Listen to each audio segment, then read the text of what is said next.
বাংলাদেশের ভাগ্য আকাশে উত্তর গগনে কালো মেঘ জমা হয়েছে, ঝড়ের পূর্বাভাস লক্ষ্য করছি। যদি মোকাবেলা করতে না পারেন সক্ষম ভাবে, এমন অন্ধকার গাঢ় কালো অমাবস্যার রাত আসতে পারে যার সুবে সাদে খাওয়া অসম্ভব। সুতরাং আপনারা কি কাপুরুষের মতো কাফের মুশরিকদের গোলামি করে মরতে চান?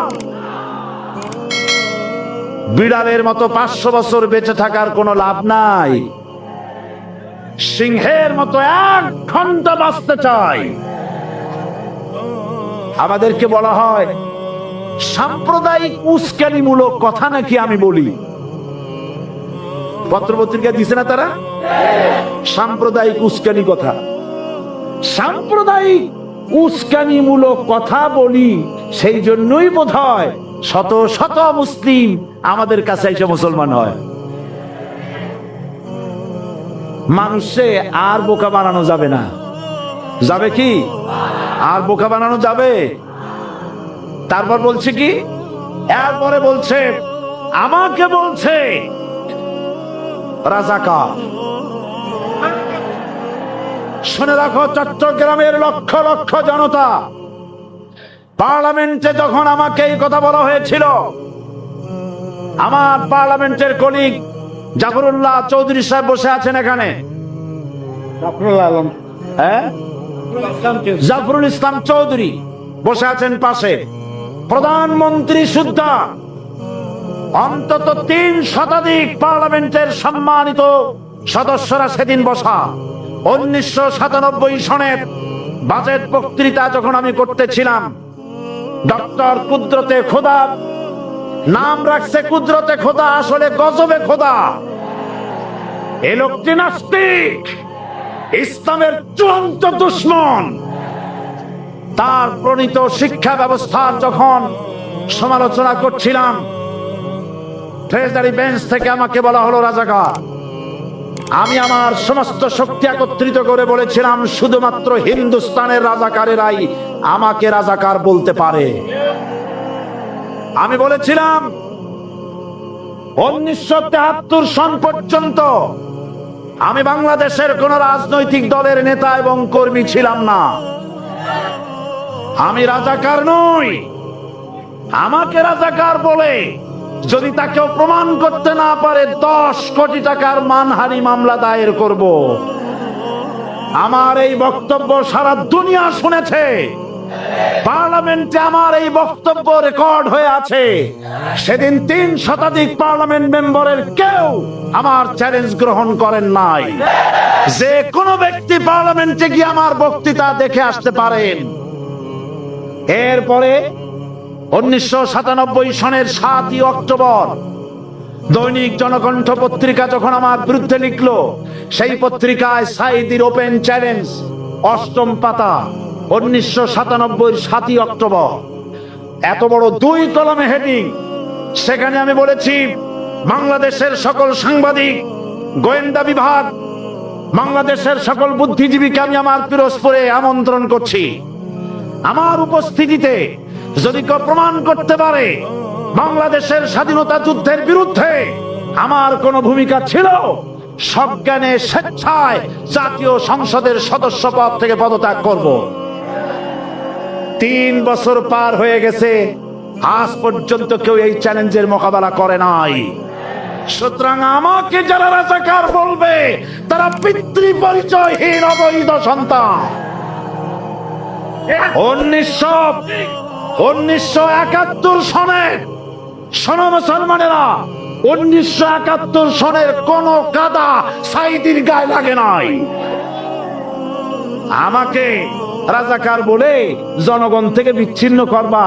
জনগণ থেকে আমারে বিচ্ছিন্ন করা যাবে না, কারণ এই জনগণ আমার জন্য আসে না। এই জনগণ আসে আল্লাহ কোরআনের জন্য।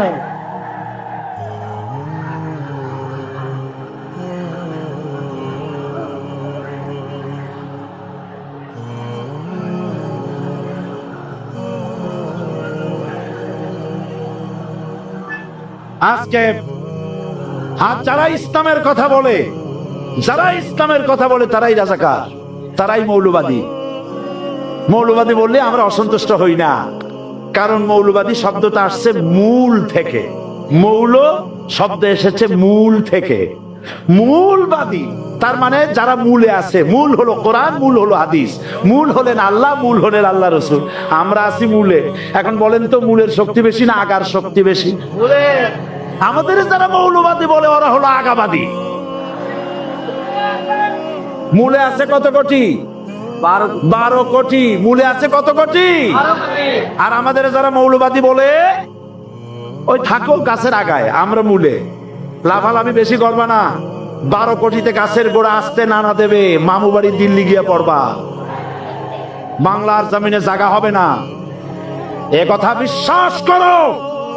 বাংলাদেশের মুসলমানদের শরীরে এক বিন্দু রক্ত থাকতে শয়তানের তৈরি করা ধর্মনিরপেক্ষ মতবাদ বাংলার জমিনে কায়েম হতে দেওয়া হবে না, হবে না।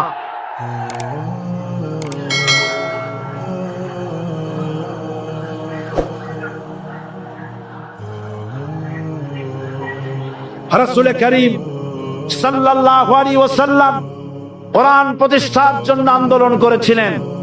আয়াতুল কুরসি আমাদের সে কথাই শিখেছে। আল্লাহ রাব্বুল আলামিন বলেন, আল্লাহু লা ইলাহা ইল্লা হুয়াল হাইয়ুল কাইয়ুম। প্রাণ খুলে পড়েন, আল্লাহু লা ইলাহা ইল্লা হুয়াল হাইয়ুল কাইয়ুম। আল্লাহ হচ্ছেন তিনি, যিনি ছাড়া কোনো ইলাহ নাই, আইনদাতা নাই, বিধানদাতা নাই। আমরা মানুষের তৈরি করা আইন মানি না। 12 কোটি মুসলমানের দেশে আইন তৈরি করবে মানুষ, আমরা মানব না। পার্লামেন্টে তৈরি হতে হবে কোরআন দিয়ে, পার্লামেন্টে আইন তৈরি হতে হবে কোরআন দিয়ে।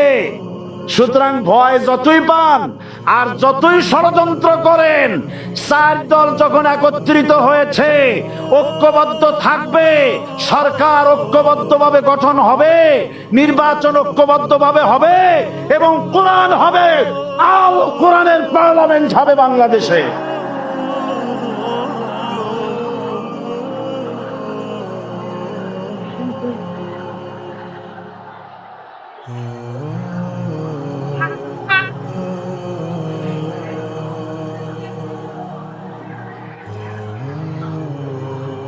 বীর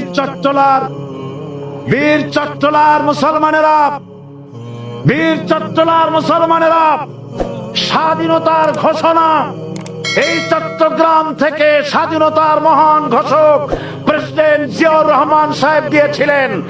এই চট্টগ্রাম থেকেই ইসলামী রাষ্ট্রের ঘোষণা হবে।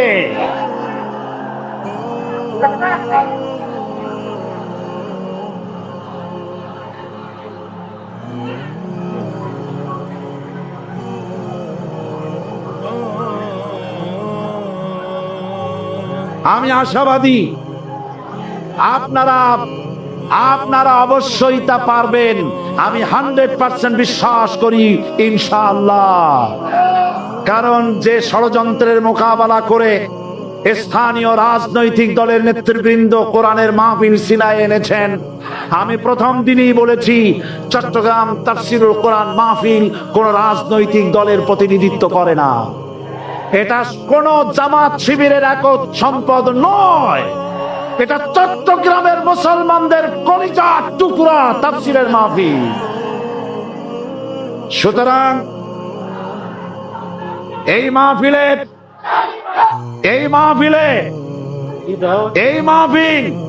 চট্টগ্রামে থাকবে ইনশাআল্লাহ কিয়ামত পর্যন্ত।